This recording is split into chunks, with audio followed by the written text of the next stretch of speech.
Good morning, students. Welcome back in e-learning videos of physics.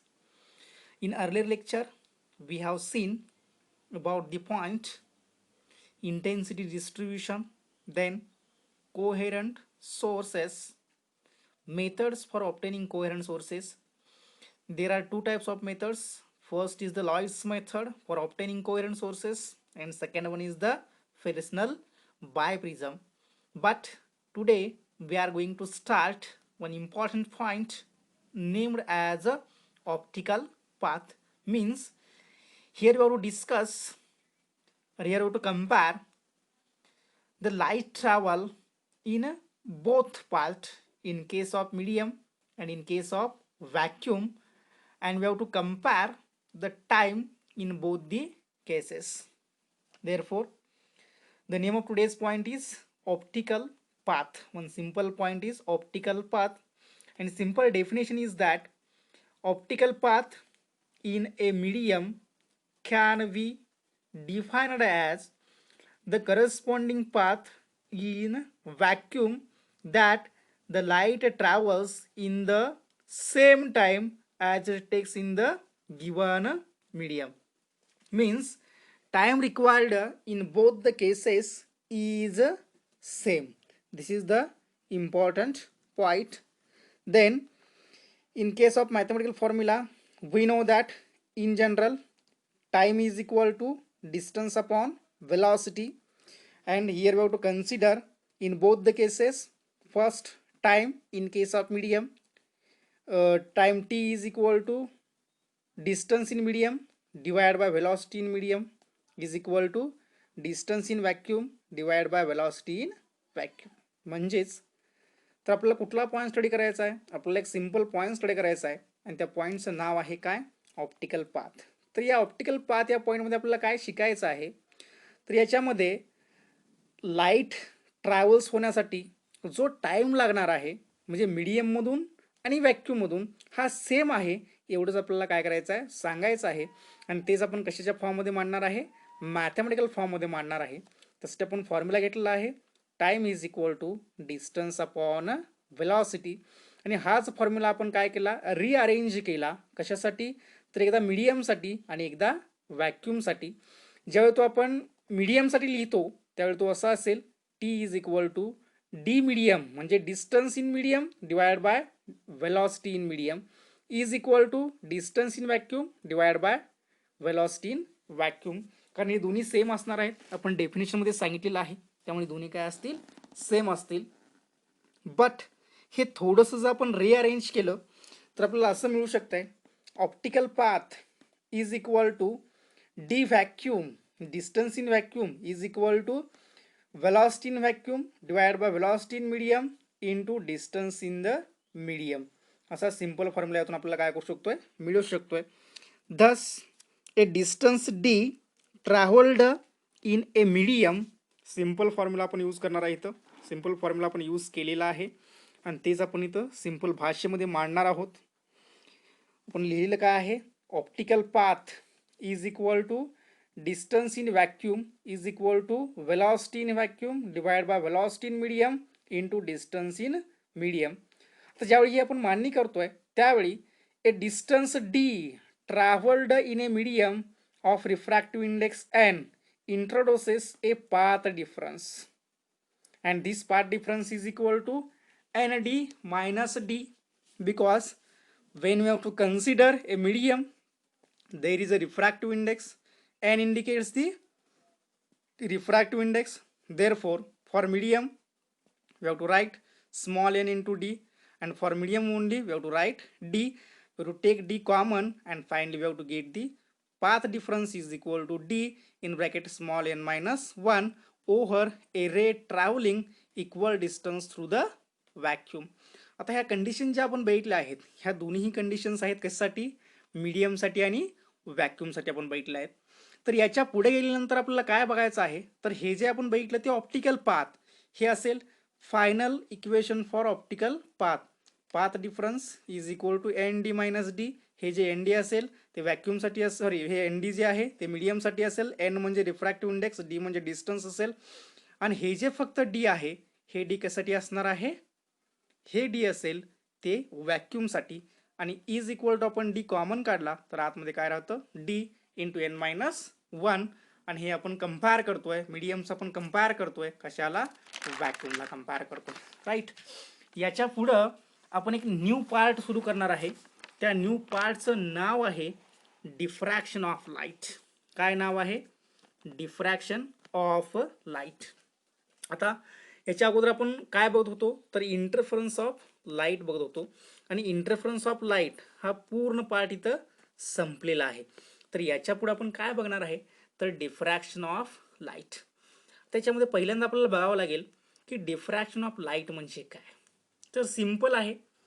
Diffraction of light म्हणजे काय की ज्यावेळी एखाद्या सोर्स ऑफ लाईटमधून, आता इथं आपण टायटल टाकलंय डिफ्रॅक्शन ऑफ लाईट.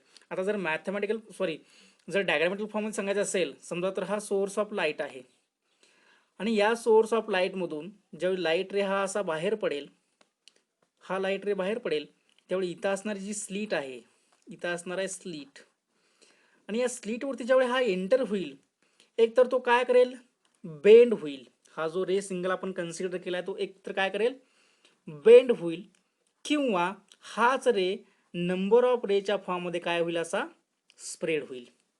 इथं असणार आहे ती स्क्रीन, आणि स्क्रीनवरती आपण काय बघू शकतोय, डिफ्रॅक्शन पॅटर्न बघू शकतोय. म्हणजेच काय, द बेंडिंग म्हणजे लाईट इथं काय होते, लाईट रे हा काय होतो इथं एकतर बेंड होतोय, किंवा नंबर ऑफ रेजमध्ये काय होतोय तो स्प्रेड होतोय.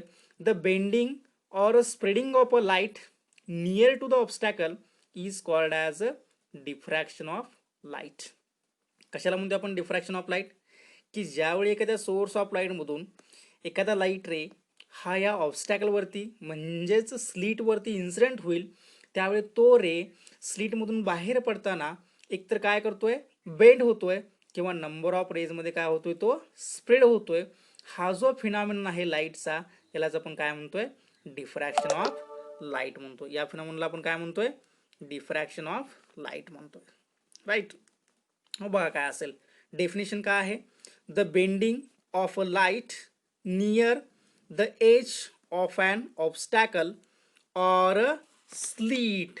काय म्हणतोय बघा, सिंपल डेफिनेशन आहे.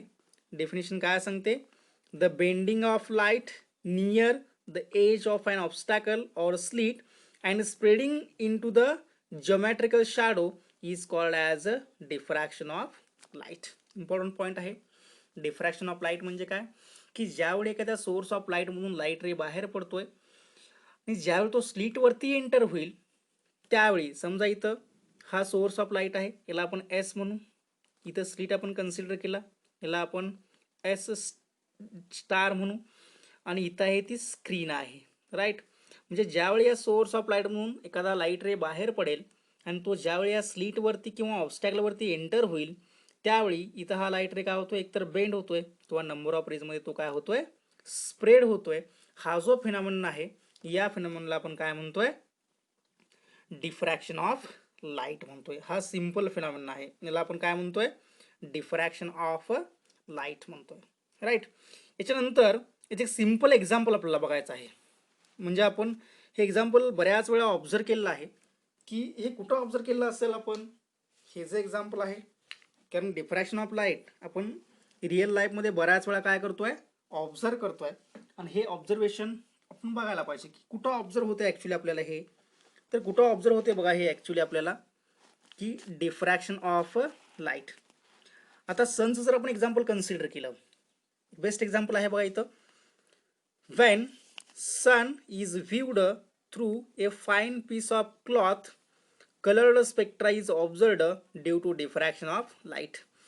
एखादा क्लॉथ आपण कन्सिडर केला, आणि या क्लॉथला जे नंबर ऑफ होल्स असतात, याच्या एखाद्या होलमधून जर आपण सनला ऑब्झर्व केलं, तर आपला सन हा काय दिसतोय, तर नंबर ऑफ कलर्ड स्पेक्ट्राच्या फॉर्ममध्ये दिसतोय. आणि हे असं का दिसतं, तर हे आपल्याला डिफ्रॅक्शन ऑफ लाईटमुळे दिसतं.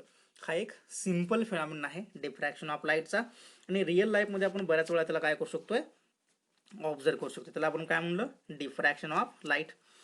The bending or spreading of a light near to the obstacle is called as diffraction of light. याचं एक बेस्ट एक्झाम्पल तुम्हाला दिलं आहे, की ज्यावेळी सन आपण कन्सिडर करतोय, आणि या सनला ज्यावेळी एखाद्या क्लोथच्या फाईन होलमधून आपण काय करतोय, ऑब्झर्व करतोय, त्यावेळी आपल्याला काय मिळतात, कलर्ड स्पेक्ट्रा मिळतात. काय मिळतात, कलर्ड स्पेक्ट्रा मिळतात. आणि हे आपण फक्त कशामुळे ऑब्झर्व करू शकतोय, डिफ्रॅक्शन ऑफ लाईटमुळं आपण हे ऑब्झर्व करू शकतो. त्यानंतर डिफ्रॅक्शन पॅटर्न म्हणजे काय. आता डिफ्रॅक्शन ऑफ लाईट म्हणजे तर आपण काय बघितलं, तर याच्या पुढे आहे डिफ्रॅक्शन पॅटर्न. तर डिफ्रॅक्शन पॅटर्न म्हणजे काय, the modified picture of the intensity of light in a geometrical shadow region is called as diffraction pattern. आता जिओमेट्रिकल शॅडो रिजन म्हणजे काय, की जिथं आपल्याला इंटरफरन्स पॅटर्न ॲक्च्युली ऑब्झर्व होतोय त्या रिजनला आपण काय म्हणतोय, जिओमेट्रिकल शॅडो रिजन. जिथं आपल्याला इंटरफरन्स पॅटर्न ॲक्च्युली ऑब्झर्व होतोय अशा रिजनला आपण काय म्हणतोय, जिओमेट्रिकल शॅडो रिजन म्हणतोय, राईट. आणि मग याच्या आजूबाजूला जो पार्ट असेल जिथं आपल्याला डिफ्रॅक्शन पॅटर्न ऑब्झर्व होतोय त्याला म्हणलं आपण जिओमेट्रिकल शॅडो रिजन. परंतु त्याचा जो आउटसाईडचा पार्ट आहे हा पूर्णपणे काय असतो, ब्लॅक असतो, राईट. म्हणून म्हणलं की जी इंटेन्सिटी असेल ती इंटेन्सिटी ही मॅक्झिमम असते कुठं, तर जिओमेट्रिकल शॅडो रिजनमध्ये. कारण आपल्याला इंटरफरन्स पॅटर्न कुठं ऑब्झर्व होतोय, इथं ऑब्झर्व होतोय. आणि अदर जो पार्ट आहे इथं काय असते, इंटेन्सिटी लो असते किंवा मिनिमम असते, राईट. नेक्स्ट आपण शिकलोय इंटरफरन्स म्हणजे काय, आपण शिकलोय बरोबर. मग आपल्याला बघायचं आहे की इंटरफरन्स आणि डिफ्रॅक्शन यांच्यामध्ये फरक काय आहे. आपण इंटरफरन्स म्हणजे काय शिकलोय आणि आपण डिफ्रॅक्शन म्हणजे ते पण काय शिकलोय, राईट. मग इंटरफरन्स म्हणजे काय आणि डिफ्रॅक्शन म्हणजे काय हे आपल्याला काय करावं लागेल, स्टडी करावं लागेल. ॲक्च्युली आपल्याला ते स्टडी करायचं आहे, वन बाय वन आपण स्टडी करू. आता याच्यामध्ये सगळ्यात इम्पॉर्टंट काय असेल की जसं आपण इंटरफरन्स ऑफ लाईट शिकलो, इंटरफरन्स ऑफ लाईट जर व्हायचं असेल, कारण हा इंटरफरन्स आहे, कारण आपण काय बघतोय ॲक्च्युली डिफरन्स बघतोय, difference between interference and diffraction. ज्यावेळी आपण इंटरफरन्स बघितलं त्यावेळी इंटरफरन्स पॅटर्न जर तयार व्हायचं असेल, when you have to see the interference pattern or interference of light at that time, most important thing is that you have to require two sources of light. Most important is that two sources of light. Then we have to require screen for observing the interference pattern, right. Therefore we have to see one by one what is mean by interference. Interference is due to superposition of waves from different wave fronts.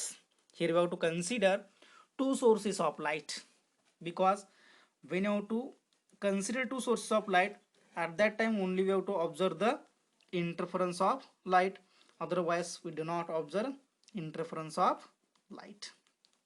Then diffraction is due to many waves coming from a different parts of the same wavefront. Here you have to consider only one source. For producing a diffraction pattern, you have to consider only one source. For producing interference pattern, we have to require two sources. म्हणजे थोडक्यात काय, जर interference pattern तयार व्हायचं असेल तर आपल्याला काय करावं लागतील, दोन कोहेरंट सोर्सेस लागतील. आणि या दोन कोहेरंट सोर्सेसमधून निघालेल्या ज्या वेव्ज आहेत ते एकमेकावरती काय व्हायला पाहिजेत, सुपर इम्पोज व्हायला पाहिजेत किंवा मिक्सअप व्हायला पाहिजेत. परंतु ज्यावेळी आपण डिफ्रॅक्शन पॅटर्न तयार करतोय किंवा डिफ्रॅक्शन पॅटर्न तयार होतोय किंवा डिफ्रॅक्शन फिनॉमिना हा आपल्याला बघायला मिळतोय, त्यावेळी की नंबर ऑफ वेव्ज ज्या येत असतात ते एका सिंगल सोर्समधून येत असतात, एखाद्या सिंगल वेवफ्रंटमधून येत असतात, आणि त्यामुळे काय होतोय, डिफ्रॅक्शन पॅटर्न तयार होतोय. आता ज्यावेळी इंटरफरन्स आपण बघतोय, all bright fringes are equal intensity. म्हणजे इंटरफरन्स पॅटर्नमध्ये आपण दोन टाईपचे बँड बघू शकतो. एक असतो तो डार्क बँड आणि दुसरा असतो तो ब्राईट बँड. डार्क बँड आणि ब्राईट बँड, सगळ्या ब्राईट बँडची इंटेन्सिटी सेम असते, सगळ्या डार्क बँडची इंटेन्सिटी काय असते, सेम असते. All bright fringes of are equal intensity, आणि in case of diffraction intensity decreases. इथं आपण म्हणलंय की all bright fringes are of equal intensity, but in case of diffraction intensity decreases with the order of bright band. Suppose आपल्याला माहिती आहे की best example जर आपण कन्सिडर केलं की समजा आपण सोर्स ऑफ लाईट जवळ आहे, तोपर्यंत आपल्याला काय होते, तर मॅक्झिमम लाईट सीन होते. आणि जसं आपण सोर्स ऑफ लाईटपासून दूर जाऊ तर तसं लाईटची इंटेन्सिटी काय होत जाते, कमी होत जाते. सेम डिफ्रॅक्शन पॅटर्नच्या बाबतीत आहे, इंटेन्सिटी डिक्रीज होते किंवा सोर्स ऑफ लाईट आणि ऑब्झर्वर यांच्यामध्ये डिस्टन्स जर वाढत गेलं तर इंटेन्सिटी लाईटची काय होते, कमी होते. आता in case of diffraction pattern जर आपण कन्सिडर केला, काय कन्सिडर केला आपण, in case of diffraction pattern, जर तुम्ही डिफ्रॅक्शन पॅटर्न स्टडी केला, in case of interference minimum intensity may be zero. इंटरफरन्समध्ये काय असेल, minimum intensity may be zero असू शकते, मात्र in case of diffraction pattern minimum intensity is not zero. हा इम्पॉर्टंट पॉईंट आहे. जर तुम्ही इंटरफरन्स ऑफ लाईट कन्सिडर केला तर minimum intensity may be zero असू शकते, but in case of diffraction pattern minimum intensity is not zero. मग ती पॉईंट नॉटच्या फॉर्ममध्ये पण असेल किंवा 1-2च्या फॉर्ममध्ये असेल, परंतु इंटेन्सिटी नेहमी काय नसते, झिरो नसते. नेक्स्ट इम्पॉर्टंट पॉईंट आहे, width of central maximum is same as that of the other bright fringes, that is fringe width is same for all fringes including central maxima. तर जेवढे आपण इंटरफरन्स ऑफ लाईट कन्सिडर करतोय तर याच्यामध्ये आपल्याला काय मिळतात, तर अल्टरनेटिव्ह डार्क आणि ब्राईट बँड मिळतात. इंटरफरन्स ऑफ लाईटमध्ये आपल्याला काय मिळतात, अल्टरनेटिव्ह डार्क आणि ब्राईट बँड. आणि यातले प्रत्येक जर आपण ब्राईट बँड कन्सिडर केले तर त्यांची जी विड्थ असेल, आपण काय कन्सिडर केली, त्यांची जी विड्थ आहे ती प्रत्येक ब्राईट बँडची विड्थ सेम असते आणि प्रत्येक डार्क बँडची विड्थ काय असते, सेम असते. तर सेम का असते, आता याच्यामध्ये सेंट्रल मॅक्झिमम कन्सिडर करा किंवा second third fourth bright band consider करा, तर या प्रत्येकाची जी विड्थ काय असते, सेम असते. मात्र इकडे जर आपण कन्सिडर केलं, width of the Maxima is broader than other maxima and it is double the fringe width. काय म्हणले बघा, width of central maximum is broader than other maxima and it is double the fringe width. म्हणजेच काय असेल की जो centre असेल, म्हणजेच डिफ्रॅक्शन पॅटर्न मध्ये जो सेंट्रल मॅक्झिमा आहे याची विड्थ काय असते, मॅक्झिमम असते, आणि अदर जे असतात त्याच्यापेक्षा ही फ्रिंज विड्थ काय असते, डबल असते. हे इथं काय करायचं आपल्याला, इंडिकेट करायचं आहे. नेक्स्ट याच्यामध्ये डिफरन्स आहे, तो डिफरन्स काय आहे बघा, the waves emitted by two coherent sources travel in straight line. आपल्याला माहिती आहे की जर इंटरफरन्स पॅटर्न तयार व्हायचं असेल तर आपल्याला 2 सोर्स ऑफ लाईट लागतात आणि या 2 सोर्स ऑफ लाईटमधून निघालेले जे लाईट रेज आहेत, हे लाईट रेज नेहमी कसे मूव्ह होतात, स्ट्रेट लाईनमध्ये मूव्ह होतात. कशामध्ये मूव्ह होतात, स्ट्रेट लाईनमध्ये. But in case of diffraction pattern the light waves are bent at the corners and displaced from their straight line path. म्हणजे थोडक्यात काय, तर इंटरफरन्स ऑफ लाईटमध्ये जे आपण 2 कोहेरंट सोर्सेस कन्सिडर करतोय याच्यामधून निघालेले जे लाईट रेज आहेत हे स्ट्रेट लाईनमध्ये मूव्ह होतात. तर डिफ्रॅक्शन पॅटर्नमध्ये आपण जे लाईट रेज कन्सिडर करतोय हे लाईट रेज बेंड होतात आणि ते कॉर्नरला डिस्प्लेस्ड होतात, म्हणजेच ते स्ट्रेट लाईन पाथमध्ये मूव्ह होत नाहीत.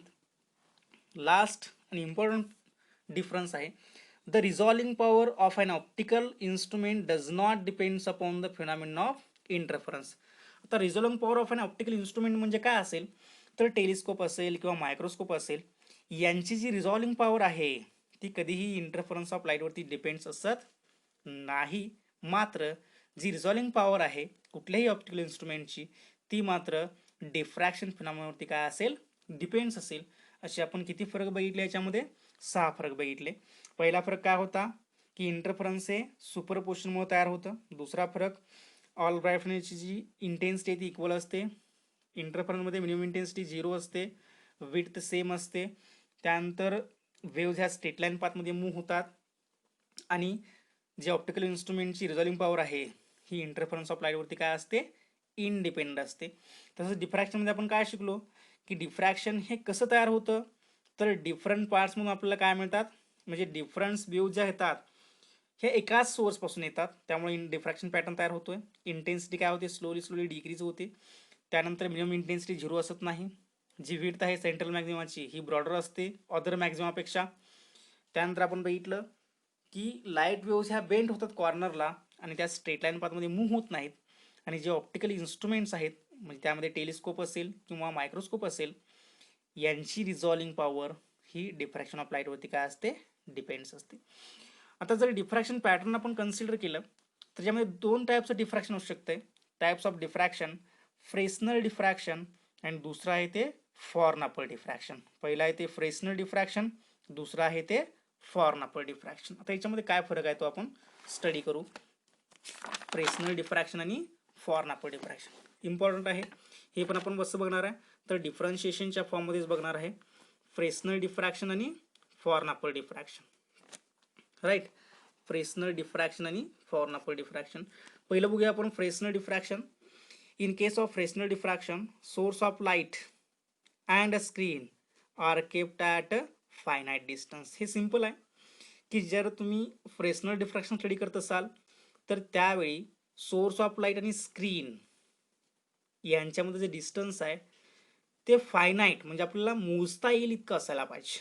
परंतु याच वेळी जेव्हा तुम्ही फॉर्न अपर डिफ्रॅक्शन कन्सिडर करताय त्यावेळी सोर्स ऑफ लाईट आणि स्क्रीन यांच्यामध्ये डिस्टन्स काय असायला पाहिजे, इनफायनाईट असायला पाहिजे. म्हणजेच काय की ज्या डिफ्रॅक्शन पॅटर्नमध्ये सोर्स ऑफ लाईट आणि स्क्रीन यांच्यामध्ये डिस्टन्स फायनाईट असतं अशा डिफ्रॅक्शन पॅटर्नला आपण काय म्हणतोय, फ्रेस्नल डिफ्रॅक्शन पॅटर्न.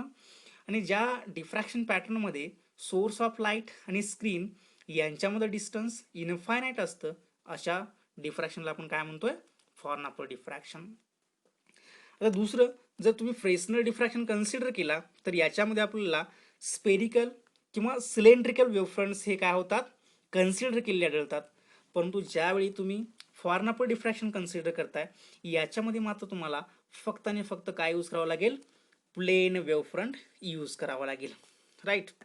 बघा परत एकदा, जर आपण फ्रेस्नल डिफ्रॅक्शन कन्सिडर केलं तर याच्यामध्ये source of light and screen are kept at finite distance. Source of light आणि स्क्रीन आपल्याला कसं मिळतील, फायनाईट डिस्टन्सवरती. दुसरं फॉर्न अपर डिफ्रॅक्शनमध्ये सोर्स ऑफ लाईट आणि screen are at infinite distance. दुसरं, जर तुम्ही फ्रेस्नल डिफ्रॅक्शन कन्सिडर केला तर याच्यामध्ये spherical or cylindrical wavefronts are considered, but in case of Fraunhofer diffraction only plane wavefronts are considered. Then in case of Fresnel diffraction it is observed in straight edge or narrow slit. हे simple आहे, but in case of further diffraction it is observed in single slit or double slit. Then next one, lenses are not used in case of Fresnel diffraction. Lenses are not used in case of Fresnel diffraction, but convex lenses are used in Fraunhofer diffraction. Simple diffraction pattern आहे. आपण बघितलं की दोन टाईपचे diffraction pattern आहेत. त्याचा simple difference आपण बघितला. एक आहे ते फ्रेस्नल डिफ्रॅक्शन, दुसरं आहे ते फॉर्न अपर डिफ्रॅक्शन.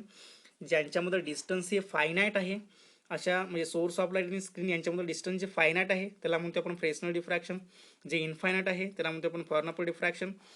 फ्रेस्नल डिफ्रॅक्शनमध्ये आपण स्पेरिकल किंवा सिलेंड्रिकल वेव्हफ्रंट कन्सिडर करतोय, मात्र फॉर्न अपर डिफ्रॅक्शनमध्ये आपण काय कन्सिडर करतोय, ओनली ऑन प्लेन वेव्हफ्रंट कन्सिडर करतोय. हे जे ऑब्झर्व होतंय हे कशामध्ये ऑब्झर्व होतंय, स्ट्रेट एज किंवा नॅरो स्लिटमध्ये. हे जे ऑब्झर्व होते ते सिंगल स्लिट किंवा डबल स्लिटमध्ये. आणि फ्रेस्नल डिफ्रॅक्शनमध्ये आपण लेन्सेस यूज करत नाही, मात्र फॉर्न अपर डिफ्रॅक्शनमध्ये आपण काय करतोय, कॉन्व्हेक्स लेन्सेस यूज करतोय. बघा मग टुडेच्या लेक्चरमध्ये आपण काय शिकलो, त्यामध्ये इम्पॉर्टंट पार्ट आपण शिकलो की स्टार्टिंगला ऑप्टिकल पाथ म्हणजे काय आणि मीडियममध्ये आणि व्हॅक्यूममध्ये तो काय असतो, राईट. त्याच्यानंतर आपण शिकलो की डिफ्रॅक्शन म्हणजे काय, what is mean by diffraction of light. त्यानंतर डिफ्रॅक्शनची डेफिनेशन आपण बघितली, त्याचं एक बेस्ट एक्झाम्पल आपण कन्सिडर केलं. त्यानंतर डिफ्रॅक्शन पॅटर्न म्हणजे आपण काय स्टडी केलं. त्यानंतर इंटरफरन्स आणि डिफ्रॅक्शन यांच्यामधला जो डिफरन्स आहे तो डिफरन्स आपण 6 पॉईंटच्या सहाय्यानं काय केला, स्टडी केला.